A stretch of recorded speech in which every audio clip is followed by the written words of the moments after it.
what's up? It's me, Alaika, and welcome back to my channel. So, in today's video, I'm gonna be showing with you guys what's inside my iPhone. So, basically, papakita ko sa inyo kung anong apps na ginagamit ko araw-araw, yung mga apps na nasa phone ko, apps na pang-edit, and everything. So, by the way, if you're new to my channel, hi, I'm Alaika, a 18 years old Filipino YouTuber who do beauty and lifestyle videos.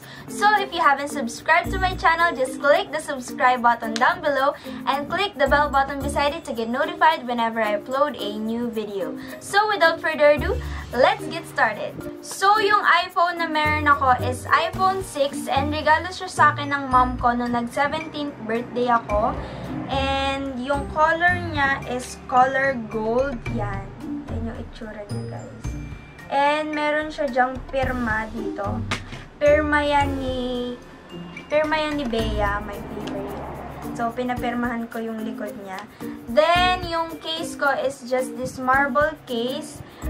This case is from Shopee and it cost me around 85 to 100 pesos. Basta doon nag-range yung price niya. And, sobrang ganda niya, guys. Hanggang ngayon ginagamit ko siya. Ang tagal na nitong case na to sa akin. Tapos, itong pop socket, hindi siya kasama nitong case. Nabili ko lang siya sa Palanyag dito sa bayan namin. It cost me 30 pesos. And kung bibili ka nito sa mall, it will cost you around 150, something like that. Ganon. So, medyo mahal. Ang ganda ng pagka-print niya dyan. Hindi siya yung natutuklap, guys. Nakadikit talaga siya dyan. So, yung unahan niya is like that. Puro na siya gas-gas, guys. Hindi pa kasi dumadating yung in-order namin na tempered glass. So, kaya hindi ko pa siya napapalitan. So, pag binuksan mo yung phone ko, ito yung lalabas. And it just says here, remember why you started. So, nakaka-inspire lang yung mga ganitong quotes. Kasi, parang pag feel mo, mag-give up ka na on something, mabasa mo lang to, ganyan. So, mapapaisip ka, bakit nga ba ako nagsimula? Bakit ko nga ba sinimulan yung ganitong bagay? So, yun. Then, pag binuksan mo siya, another quote, it says, always be kind. So, hindi ko na yun i-explain sa inyo. Alam niyo na kung ano yun. Then, pag in-slide niya siya dyan, may mga folders na dito ng mga apps and mga apps na nasa labas. Then, first muna is this folder. Nakapangalan sa kanya folder. Hindi ko yun inayos, guys, kung ano yan na talaga yun. So, nandito yung mga apps na hindi ko ginagamit. So, makikita nyo dyan yung iba, i-install pa siya. And, kaya siya ganyan. Alam nyo ba yung halimbawa, pag merong application na hindi mo masyadong ginagamit, nag-uninstall siya para dun sa mga apps na ilalagay mo pa ulit. Or halimbawa sa mga videos, photos, ganon, nag-uninstall sila ng kusa. So, yun. Meron ditong nakatoga. Hindi ko alam kung ano tawag dito kasi naka-waiting. Tapos, watch, then mail, wallet, iTunes, weather, home, health, and music. So, hindi ko sila mabura-bura kasi feeling ko, kakailanganin ko sila in the future. Alam niyo yung feeling na ganun. Then, meron ako ditong calendar, of course. Alam niyo na kung ano yun. Then, another folder, extras. Meron ako ditong compass, contacts, find friends, find iPhone, videos, Google, maps. Then, maps. Then, clock. So, ito, gamit na gamit ko to, lalo na pag school, during school days. Lagi ko tong ginagamit, pang alarm, you know. Meron ako dito 12 a.m., 1, 1:30, 2:30, 3, 3:40, yan. Then 5, 5:05, 5:10, 5:15, 5:20, 5:30. So, alam mo ba yung struggle na pagigising ka ng 5, yung kailangan mo pa ng 5 minutes. Then, another 5 minutes. Another 5 minutes. Hanggang sa nagising ka na ng alas 6, late ka na, girl. Then, meron ako ditong reminder. So, hindi ko na siya ginagamit. Kaya hindi ko na rin siya in-install. Kasi meron naman akong notes. Doon ko nilalagay lahat ng important details ko. Then, meron akong calculator, of course.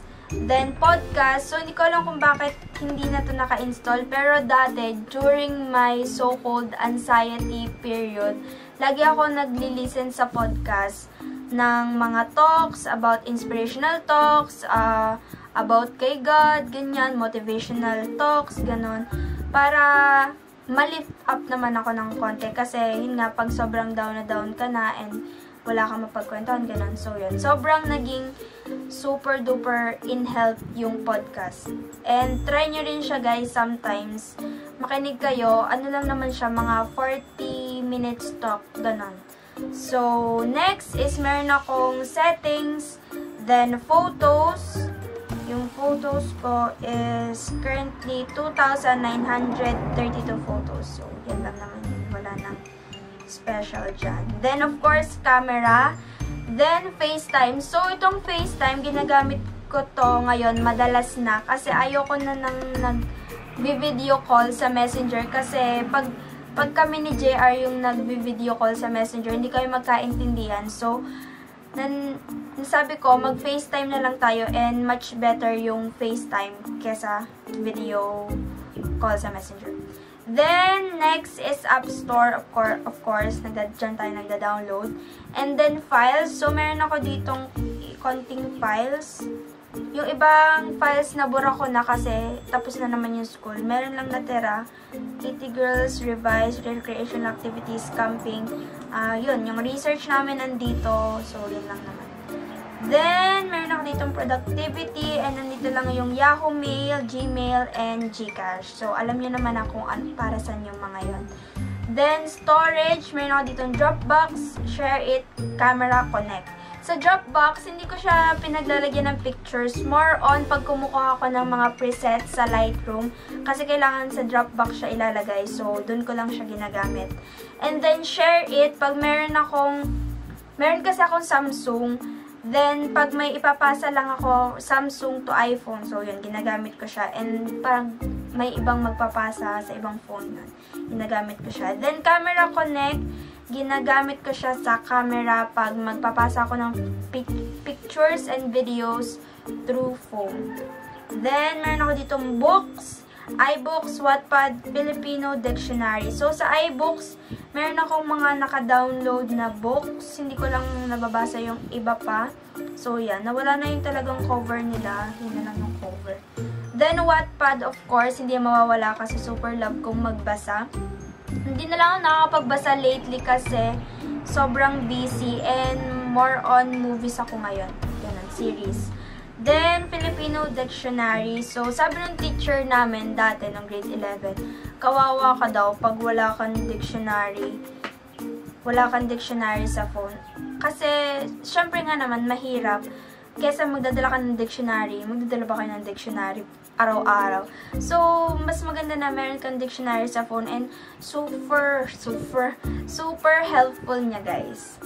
Then, meron ako dito shops. Meron akong Shopee, Lazada, Zappol, Rosegal, and Beauty Eminal. So, madalas kong ginagamit is Shopee. Diyan ako palaging bumibili ng mga kung ano-anong anek-anek. Then, Lazada. Dito lang ako bumili sa Lazada nung nag-7th birthday sila. Noon lang talaga ako bumili sa Lazada. Then, Zappol. Sobrang gaganda ng mga clothes dito, guys. And also sa Rosegal. Ang ganda ng mga items nila. Check them out. And then, of course, Beauty MNL. Dito yung mga makeups. Legit makeups talaga yung mga nandito, guys. Yung mga skincare, pang skincare, ganyan. So, check nyo din sila, guys. Download nyo. And then, meron ako ditong photo and video na nagda-download, na hindi na nag-download. So, dito clips, iMovie, and voice memos. Sa iMovie, pwede ka din dyan mag-edit ng videos for YouTube. And ito din yung madalas na ginagamit ng iba na nagsa-start pa. Pero ako, dahil may laptop naman ako, sa laptop ako nag-edit. Then, dito naman sa baba, meron lang ditong phone. Siyempre, alam niyo naman ako ano yan. Safari, nandito siya sa baba kasi palagi ko din siyang ginagamit to search basically everything. Then, of course, messages for private na hindi ko nabubuksan. And then, notes, hindi ko na rin yung bubuksan kasi nandyan yung mga important details ko. And, alam niyo na kung ano nasa notes. Yung halimbawa, pag dito ko nilalagay lahat, yung kung ano yung pa yung babayaran ko, kung ano pa yung gagawin ko, kung ano pa yung bibiling ko, ganyan, nakalista siya dyan lahat. And pag may, halimbawa, pag may gusto akong ilagay na notes, ganyan, pag nakakapanood ako ng movie, then may magagandang message, notes, nilalagay ko sa notes para if ever na magbabrowse ako, mababasa ko siya. Then, next is social medias, of course, Facebook, Messenger, Twitter, Instagram, Snapchat, and Pinterest. If you wanna follow me on my social medias, all the links will be onto the description box. So, yun lang naman yun nasa social media. And then, photo and video, Lightroom Classroom, PixArt, Beauty Plus, Fonto, Unfold, StoryArt, Anam. So, Lightroom, dyan ako lagi nag-edit ng pictures. Dati nag-edit ako sa VSCO. Kaso ngayon, hindi ko na siya masyadong type. Mas nagugustuhan ko na yung Lightroom. So, inan-install ko na siya. Then, PixArt, dito ako nag-edit ng thumbnail ko. Together with Fonto, dito ko ine-edit sila. And then, Beauty Plus, pag may mga blemishes kang gustong tanggalin, pag may mga pimples kang gustong tanggalin, so Beauty Plus. Then, Unfold is for story ata to. Nakalimutan ko na. Then, StoryArt, pang story din siya sa Instagram. Template. And, tingnan natin kung mag-load siya ng walang internet. Yan lang. Yan. Madami siya dyang template na pang story. Then, Anam, para siyang planner mo for your Instagram. Dito mo muna ilalagay yung mga pictures, then i-arrange mo kung okay ba siya sa feed mo, ganyan. So, yun. Yung pang-arrange ko ng feed sa Instagram. Kaso, hindi ko na siya masyadong nagagamit. Pero ngayon, gagamitin ko na siya. The music and video.